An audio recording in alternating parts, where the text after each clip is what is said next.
Hello friends, welcome to Ravi channel. இன்னைக்கு video நம்ம என்ன பார்க்க போகிறோம், ஆகா கல்யாணம் சீரியலோட இந்த வார பிரமாதம் பார்க்க போகிறோம். நம்ம சேனலுக்கு யாராவது புதுசாக வந்திருந்தீங்கன்னா மறக்காமல் சப்ஸ்கிரைப் பண்ணிக்கோங்க. இந்த வார பிரமாதம் என்ன காமிச்சிருக்காங்கன்னா, ஐஸுக்கு உடம்பு சரியில்லை அப்படின்னு சொல்லிட்டு ஹாஸ்பிட்டலுக்கு கூட்டிகிட்டு வந்திருக்காங்க மகா ஒரு காரில். இதே டைம் பார்த்தீங்கன்னா சூர்யா வந்து ஒரு பொண்ணை காரில் கூட்டு வராரு. அந்த பொண்ணுக்கும் வந்து மயக்க நிலையில் இருக்கிறாங்க. இவங்க 2 பேர் வந்து சந்திச்சுக்கிட்டா என்ன நடக்கும் அப்படிங்கிறது தான் இன்றைக்கி இந்த வாரம் ஃபுல்லாக நடக்க போகுதுன்னு நினைக்கிறேன். ஆனால் இவங்க எப்படி முடிப்பாங்க தெரியல. நார்மலாக ஃப்ரெண்டு அப்படின்னு சொல்லிட்டு முடிப்பாங்களா, இல்லை ஏதோ தப்பா அப்படிங்கிற மாதிரி சொல்லிட்டு மாறுமான்னு தெரில.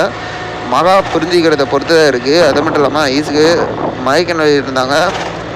ஹாஸ்பிட்டல் வந்துடுச்சு, எந்திரி அப்படிங்கிற மாதிரி சொல்லிட்டு மகா பதறிக்கிட்டே வர மாதிரி வந்து காமிச்சிருக்காங்க. வெயிட் பண்ணி பார்ப்போம் என்ன நடக்கும் அப்படின்ட்டு. சூர்யா ஏதாவது தப்பு பண்ணி மாட்டிப்பாரா, இல்லை நார்மலாக வந்து மகாகிட்ட பேசி இது பண்ணுவாரான்னு தெரில. செம்ம ட்விஸ்ட்டாக மாறப்போது. வெயிட் பண்ணி பார்ப்போம். இது போல் வீடியோனா மறக்காமல் சப்ஸ்கிரைப் பண்ணுங்கள் ஃப்ரெண்ட்ஸ். நம்ம வீடியோ பிடிச்சிருந்தால் லைக் பண்ணி கமெண்ட் பண்ணி ஷேர் பண்ணுங்கள். இந்த சீரியலில் இவங்க 2 பேரோட ஜோடி எப்படி இருக்குது, ஐஸ்வர்யா மகா 2 பேரோட போல்ட்னஸ் எப்படி இருக்குது அப்படின்னு சொல்லிட்டு கீழே மறக்காமல் கமெண்ட் பண்ணுங்கள். Okay friends, thank you.